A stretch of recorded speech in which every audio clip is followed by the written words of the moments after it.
Dame un hijo antes de que muera, por favor.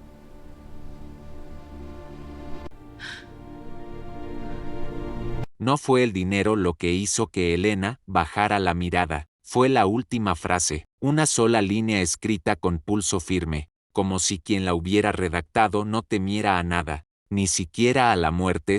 Me resta un año de vida, si me da un heredero, usted se quedará con todo. El sello del varón aún estaba tibio cuando Elena cerró la carta. No había nombre, solo un escudo grabado en cera roja, el mismo que todos en el valle reconocían, el mismo que nadie humilde pronunciaba en voz alta, sin bajar la cabeza. Valverde, bienvenido a Corazón. Asegúrate de suscribirte al canal, porque aquí encontrarás historias que te harán latir el corazón, te dejarán sin aliento y te mantendrán al borde del asiento. Así que suscríbete ahora y vamos al video. Elena Morales tenía 20 años y las manos marcadas por la aguja. Sus dedos sabían de remiendos, no de promesas. Sabían de sobrevivir, no de elegir. Cada puntada que daba sobre los vestidos ajenos era una pequeña tregua contra el hambre que rondaba su casa de adobe, al borde del camino, donde el polvo se mezclaba con el olor persistente de lavanda silvestre. Vivía con su tía Inés desde que la fiebre se llevó a sus padres en una sola semana de verano. Inés había sido maestra antes de que la enfermedad le robara los pulmones y la voz. Ahora, cada respiración era una batalla, cada noche un riesgo. Los medicamentos costaban más de lo que Elena ganaba en meses enteros de costura. Aquella mañana, cuando el mensajero de la hacienda Valverde apareció frente a su puerta, Elena supo que nada bueno podía venir de una carta tan pesada. El caballo, fuerte y bien cuidado, contrastaba con el suelo resquebrajado del patio. El joven no preguntó su nombre, ya lo sabía. Debe responder antes de mañana al mediodía, dijo con cortesía distante. El varón solicita una audiencia privada. Elena no abrió la carta hasta que el sonido de los cascos se perdió en el camino. Inés la observaba desde la silla de madera, con los ojos demasiado atentos para alguien tan enferma. Cuando los poderosos llaman, murmuró la tía, nunca es por casualidad. La caminata hasta la hacienda duró casi una hora. El paisaje cambiaba a cada paso. La tierra se volvía más fértil, los campos más ordenados, el silencio más pesado. La casa grande surgió sobre la colina como una promesa que no estaba hecha para ella. El despacho del varón olía a cuero antiguo y papel viejo. Elías de Valverde estaba de pie junto a la ventana cuando Elena entró. No era el hombre temible que muchos describían, pero tampoco era alguien que inspirara cercanía. Alto, de hombros anchos, vestía de negro como si el luto fuera una extensión natural de su piel. La enfermedad ya había dejado huellas,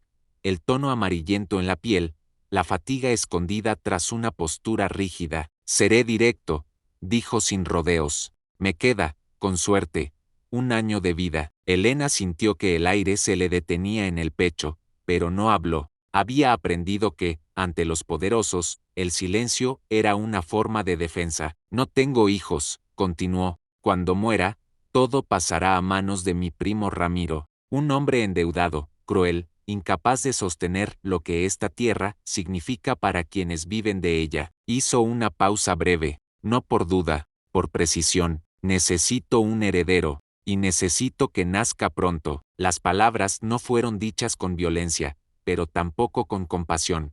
Eran hechos, fríos, inapelables. Le propongo matrimonio, dijo finalmente. Legal, registrado. Usted me dará un hijo. A cambio, tendrá seguridad de por vida, una casa digna y atención médica completa para su tía. Todo lo demás quedará en manos del heredero. Elena escuchó cada palabra como si alguien estuviera cosiéndole el pecho desde dentro. No hubo promesas de amor. No hubo flores ni ilusiones, solo un acuerdo claro, brutalmente honesto. ¿Por qué yo? Logró preguntar. El varón la miró con detenimiento, como si midiera algo más que su apariencia, porque no busca caridad, porque trabaja en silencio, porque sabe leer cuando nadie espera que lo haga, y porque, a diferencia de otros, aún conserva dignidad incluso cuando no tiene nada. Le entregó el documento. Las cláusulas estaban escritas con la misma frialdad que la propuesta. Elena lo sostuvo con manos temblorosas. Aquello podía salvar a Inés, también podía destruirla por dentro. Cuando salió de la hacienda, el viento del valle le golpeó el rostro. Caminó sin rumbo por unos minutos, hasta que las lágrimas finalmente encontraron permiso para caer. No lloraba por miedo, lloraba porque entendía perfectamente lo que se le estaba pidiendo. Al llegar a casa, encontró a Inés dormida. El pecho subía y bajaba con dificultad.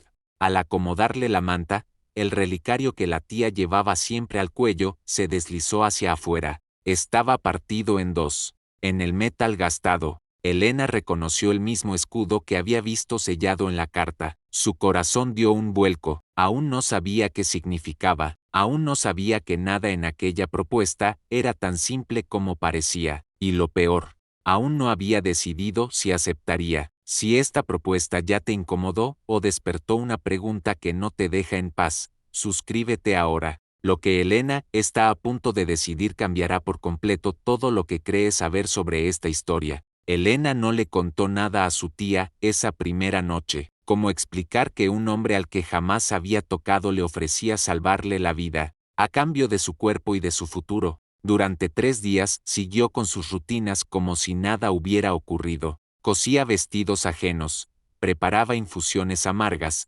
barría el suelo de tierra apisonada frente a la casa, pero su mente estaba atrapada en una sola frase, repitiéndose como un martillo contra el hueso: un heredero, 1 año de vida. Cada vez que miraba a Inés, la duda se volvía más cruel. La enfermedad avanzaba sin pedir permiso. La tos era más profunda. La fiebre regresaba al caer la tarde. En las noches, Elena despertaba sobresaltada al escuchar cómo el aire parecía no llegar a los pulmones de su tía. Contaba los segundos entre cada respiración, temiendo que alguno fuera el último. El 4.º día, el miedo dejó de ser abstracto. Elena estaba en la cocina cuando escuchó el golpe seco. El sonido de un cuerpo cayendo no se parece a nada más. Corrió descalza, el corazón desbocado, y encontró a Inés en el suelo, con el pañuelo empapado de sangre fresca. «Tía», susurró, arrodillándose junto a ella.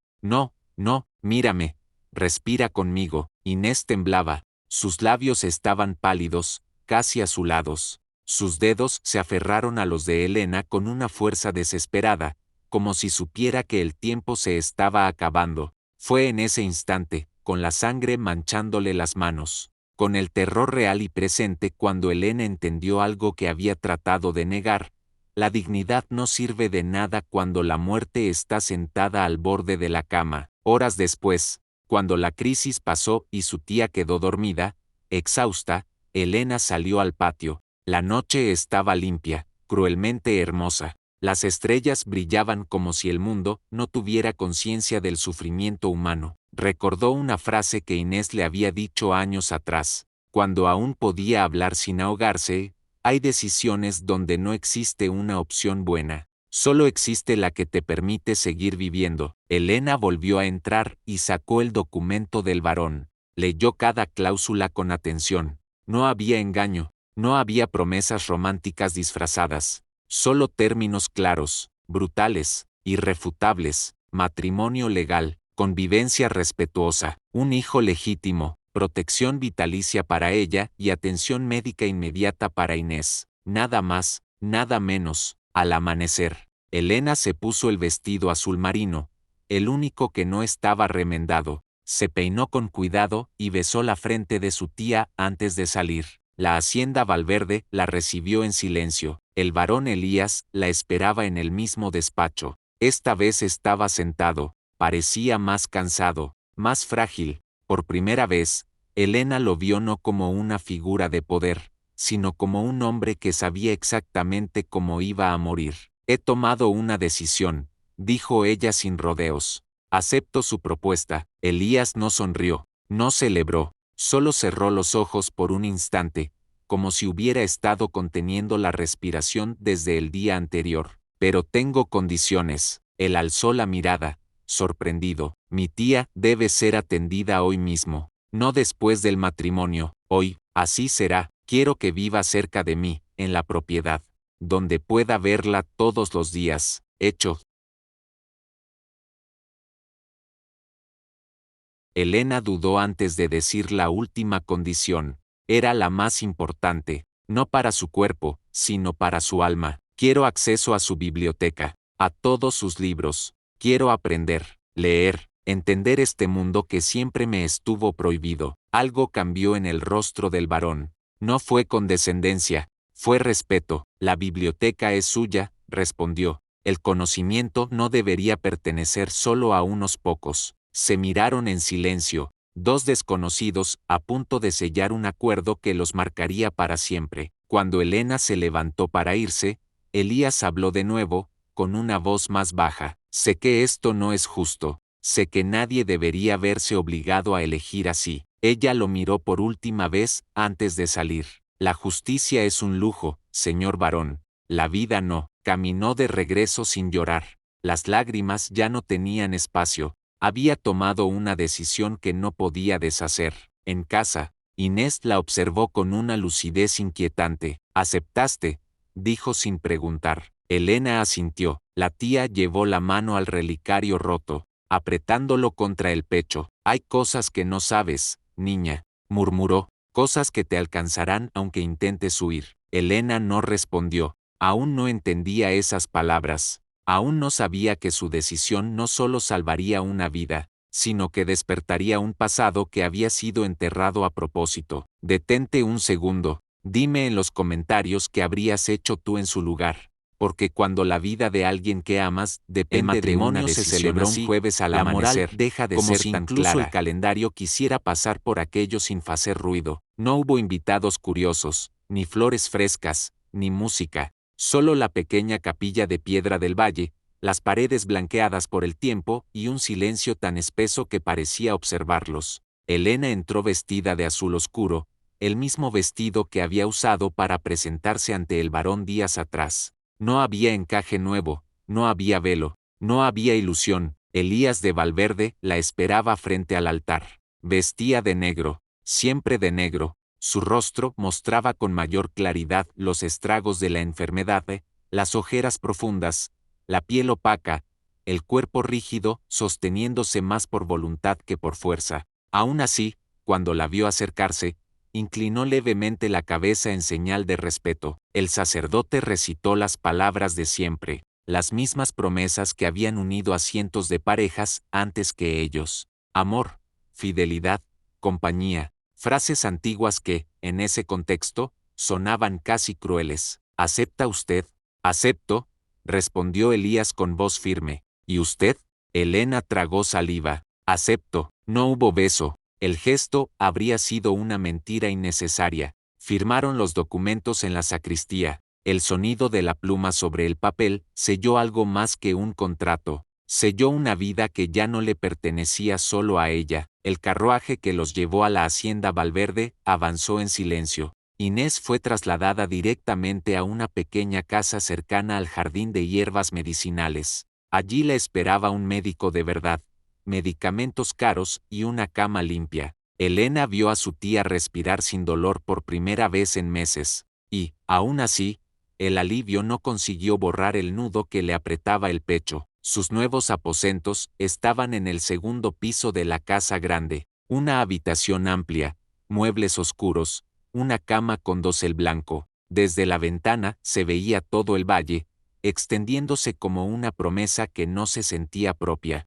Elena cerró la puerta y se sentó en el borde de la cama. Miró sus manos, las mismas manos de siempre, solo que ahora llevaba un anillo sencillo de oro, demasiado pesado para un compromiso que no había nacido del amor. Esa noche cenaron frente a frente, separados por una mesa larga y demasiado pulida. Los cubiertos resonaban con un eco incómodo. Ninguno hablaba. No era hostilidad.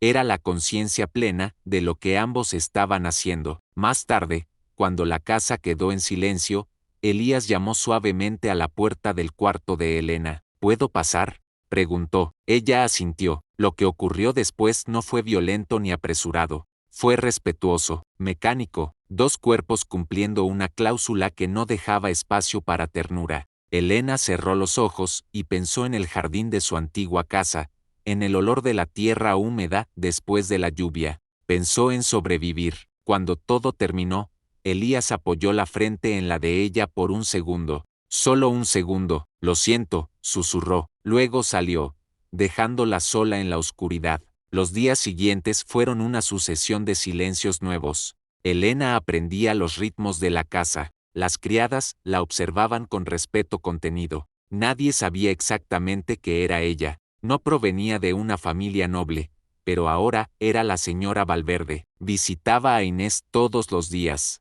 Su tía mejoraba visiblemente, pero sus ojos no dejaban de seguirla con una mezcla de alivio y culpa. No debí dejarte entrar en esta casa, murmuró una tarde. Hay cosas que se pagan caro aquí. Elena no entendió del todo esas palabras hasta que, días después, mientras recorría un pasillo antiguo del ala oeste, se detuvo frente a una pared de retratos familiares, rostros severos, generaciones de Valverde, observando desde marcos dorados. Y entonces lo vio, un retrato antiguo, casi oculto en la sombra, una joven de mirada firme y cabello oscuro, vestida con ropas sencillas. Su rostro era inquietantemente familiar, demasiado. El nombre bajo el cuadro estaba desgastado, casi borrado. Elena sintió un escalofrío recorrerle la espalda. Aún no sabía por qué ese rostro la inquietaba tanto. Aún no sabía que aquel pasillo guardaba más verdades que toda la hacienda. Pero algo era claro.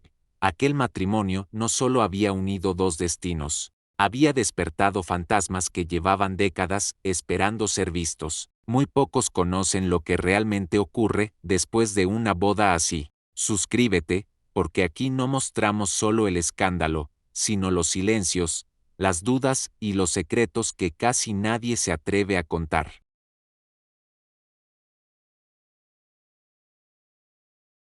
¿Quién le enseñó a leer así? Mi tía Inés, fue maestra, antes de enfermar. Asintió, pensativo. Eso explica mucho. Se sentó frente a ella, dejando una distancia respetuosa. Quiero que sepa algo, Elena.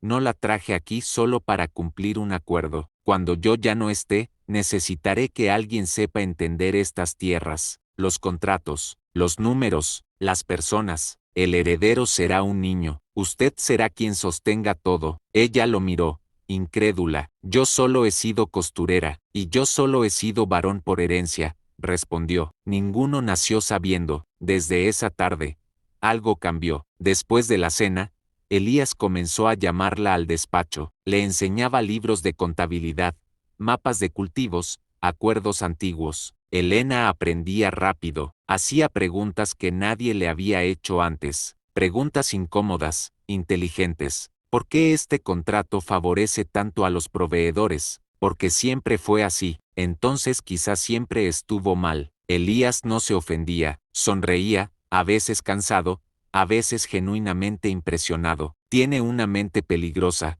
le dijo una noche. Si hubiera nacido hombre, habría gobernado más tierras que yo. Si hubiera nacido rica, respondió ella, quizá no habría aprendido a pensar. En una de esas noches, mientras revisaban libros antiguos, Elena encontró una anotación en el margen de un registro viejo. La caligrafía no era la de Elías. Inés nunca debe saber la verdad sobre la niña.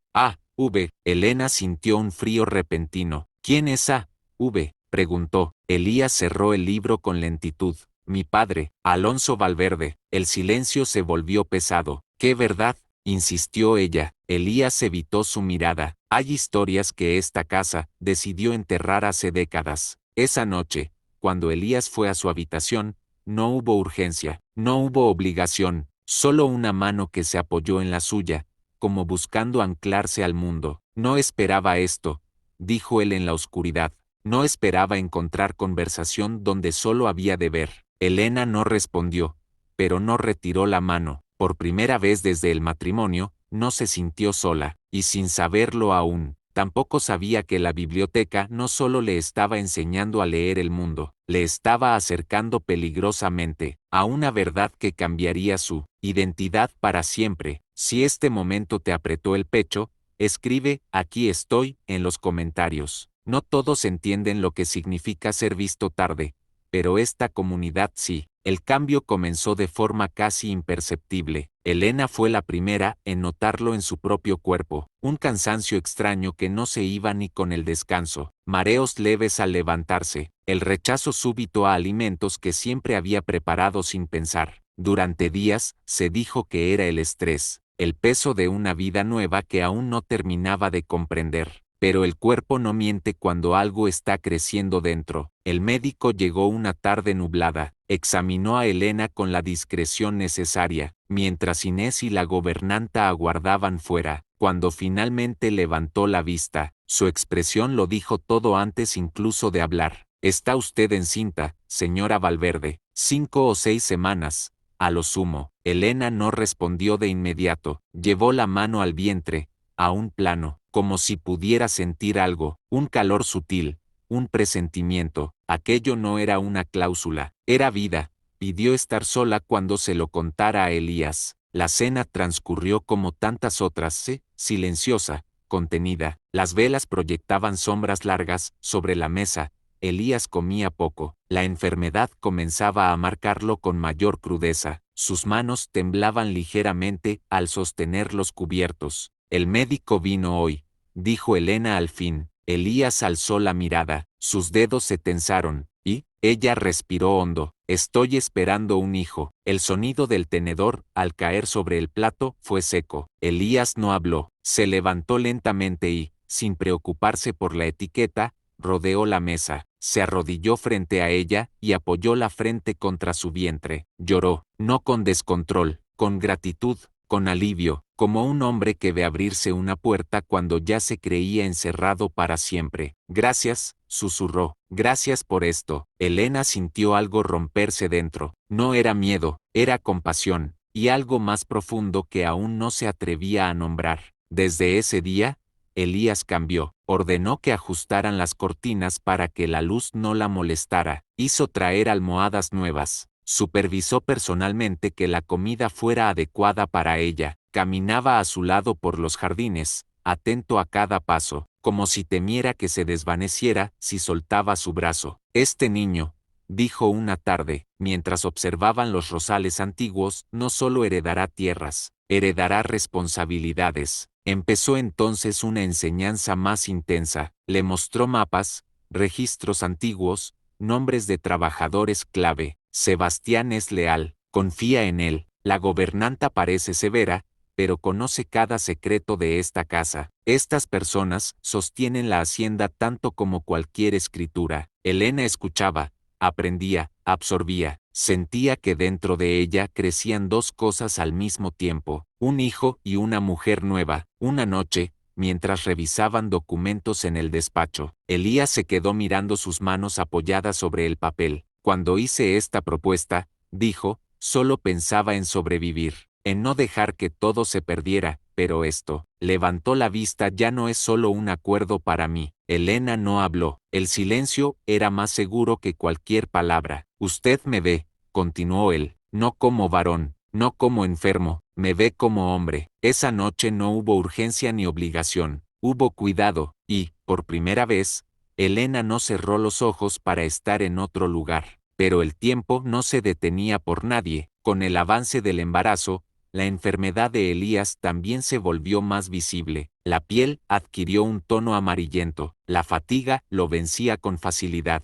A veces se quedaba en silencio, mirando por la ventana, como si midiera cuánto mundo le quedaba. Una tarde, la llevó hasta el edificio de archivos, abrió un cofre oculto en la pared. «Aquí está todo», dijo, «las escrituras, el testamento, los fondos. Cuando yo no esté, usted administrará hasta que el niño sea mayor». Elena sintió el peso real de aquello. «No sé si estaré a la altura». Elías tocó su vientre con cuidado. «Lo está, y lo estará, porque no gobierna desde el miedo, sino desde la justicia». Antes de cerrar el cofre, dudó. «Hay una carta», añadió, «antigua, de mi padre. Algún día tendrá que leerla».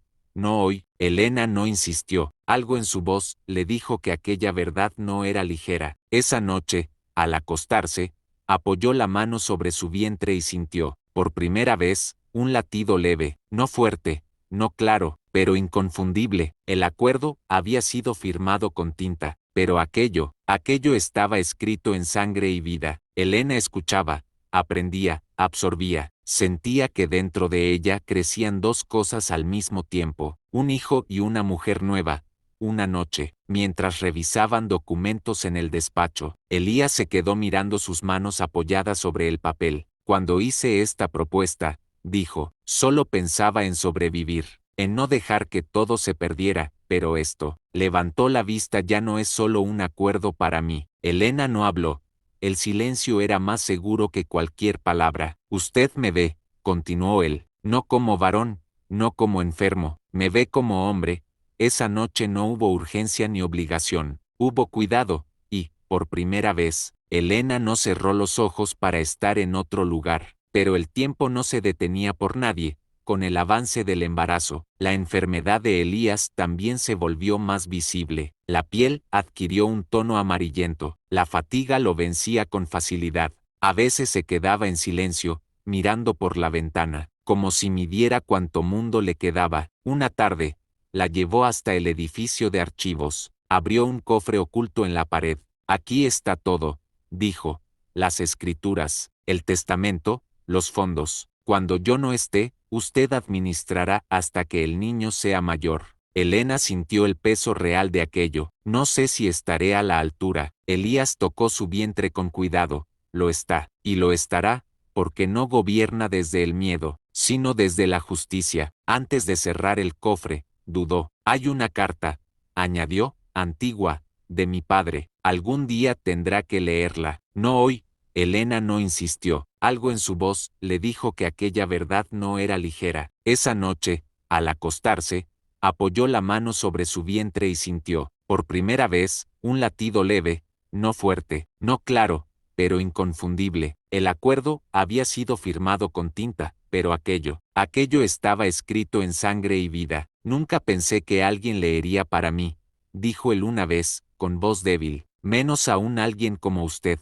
¿Como yo? ¿Cómo? Preguntó Elena. Como alguien que llegó sin deberme nada, respondió, y aún así se quedó. Hubo un silencio largo, de esos que pesan más que cualquier palabra. Una noche, después de que Elena terminara de leer, Elías rompió la quietud. ¿Me odia? Ella cerró el libro lentamente. Al principio, respondió con honestidad, sentí humillación, sentí que me estaba vendiendo, pero luego entendí que usted nunca me trató como mercancía. Él tragó saliva. Nunca quise que se sintiera así, lo sé, y eso cambió todo. Elías cerró los ojos, como reuniendo fuerzas. Elena, me enamoré de usted. No hubo dramatismo en la confesión, no fue una declaración grandiosa, fue una verdad dicha cuando ya no había nada que ganar. No como se enamoran los jóvenes, continuó, sino como se enamoran los hombres que entienden que el tiempo se acaba. Me enamoré de su mente, de su silencio,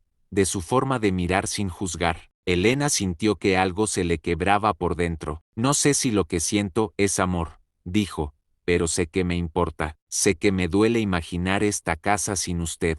Él sonrió, una sonrisa cansada, pero sincera. Eso es más de lo que merecía. Días después, Elías pidió subir hasta la colina donde descansaban los Valverde. El viento era frío. Elena lo sostuvo con cuidado mientras avanzaban entre los cipreses. Aquí, dijo él, aquí quiero quedarme cuando ya no pueda caminar más. Elena bajó la mirada, incapaz de responder. Prométame algo, añadió, traiga al niño, hábleme de él. No permita que me convierta solo en una fecha tallada en piedra. Se llamará Tomás, dijo ella de pronto, si es varón, como mi padre. Elías cerró los ojos, emocionado. Tomás Valverde, repitió, enséñele a ser fuerte, pero justo, que nunca use el poder para humillar. El descenso fue lento. Elena sentía el peso de dos vidas sobre sus hombros, una que nacía y otra que se despedía. Aquella noche, no regresó a su habitación. Se quedó dormida en una silla junto a la cama de Elías, envuelta en una manta. No hubo caricias indebidas, no hubo promesas imposibles, solo presencia. Antes de dormir, Elena notó algo sobre la mesa de noche, un pequeño cofre de madera entreabierto. Dentro, asomaba un sobre antiguo, amarillento por el tiempo, el mismo sello que había visto en la carta inicial, el mismo escudo del relicario roto de Inés. Elías, medio dormido,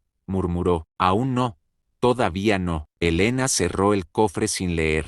Algunas verdades esperan su momento. Afuera, el viento sacudía las ramas desnudas. Adentro, dos personas comprendían que el amor no siempre llega a tiempo, pero cuando llega, lo hace con una profundidad que ningún contrato podría haber previsto. Y el invierno ya venía en camino. El invierno llegó con una violencia que nadie esperaba. La nieve comenzó a caer antes del amanecer, cubriendo los campos de la hacienda Valverde con un silencio blanco, espeso, casi solemne. El mundo parecía haberse detenido, como si supiera que aquella noche no era una noche cualquiera. Elena despertó con un dolor profundo, distinto a todo lo que había sentido antes. No era miedo, era certeza. La vida estaba llamando a la puerta con urgencia. Las contracciones llegaron una tras otra, implacables. Inés fue la primera en acudir, a pesar de la edad y de los años robados por la enfermedad. Sus manos aún sabían sostener.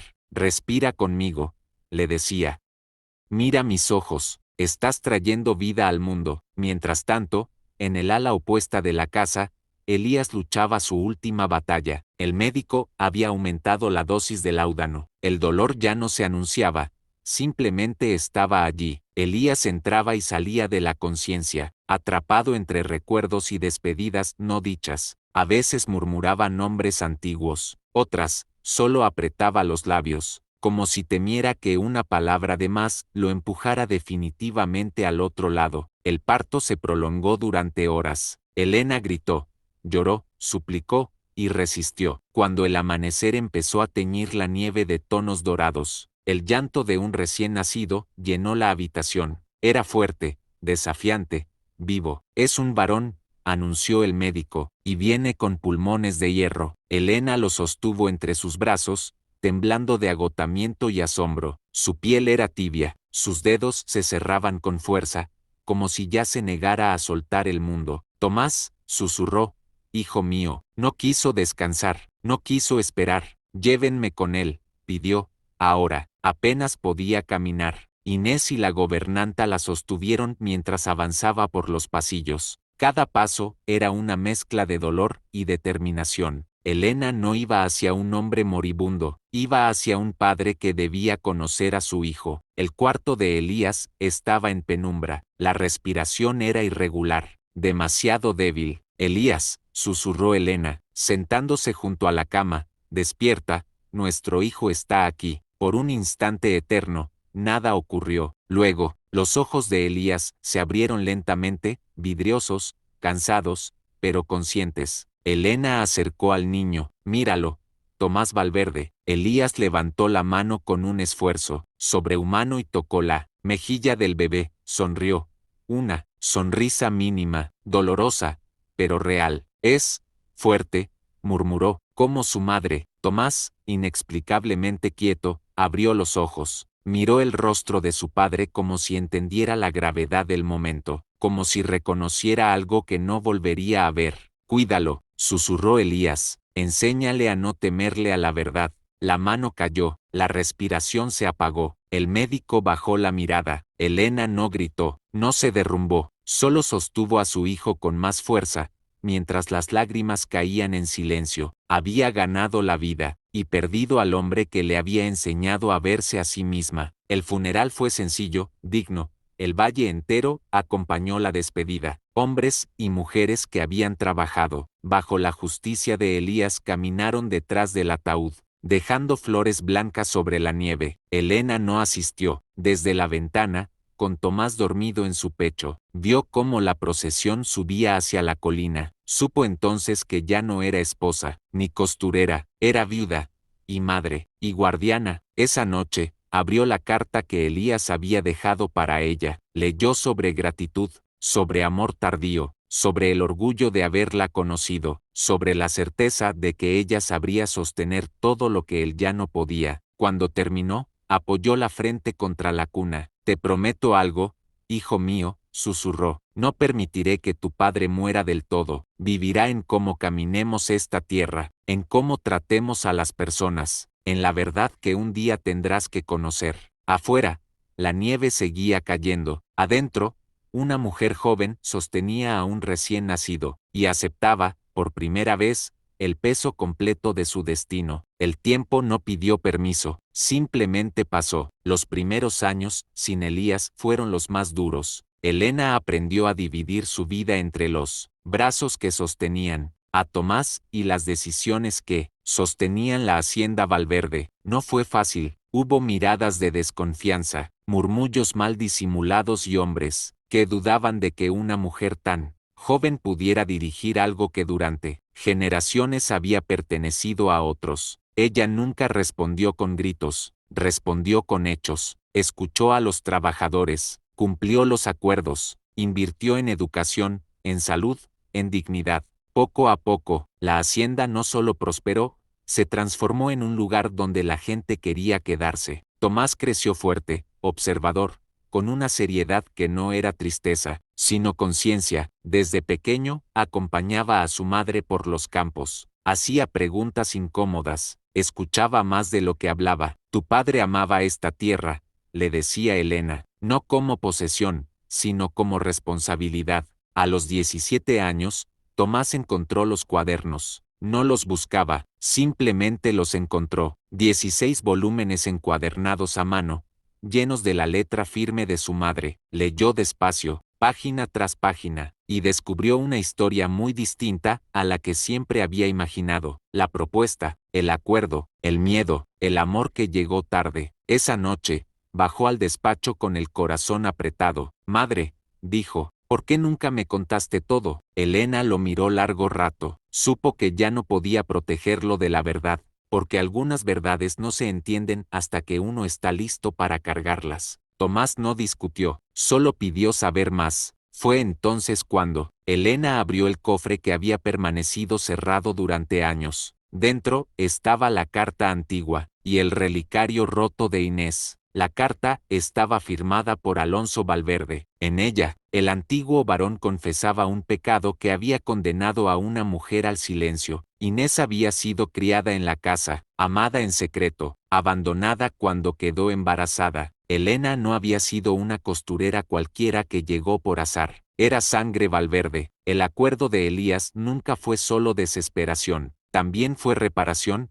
tardía, torpe, dolorosa, pero sincera. Tomás cerró los ojos al comprender. Entonces, mi padre sabía, respondió Elena, y eligió protegerte a ti y a mí, incluso cuando no se atrevió a decirlo en voz alta.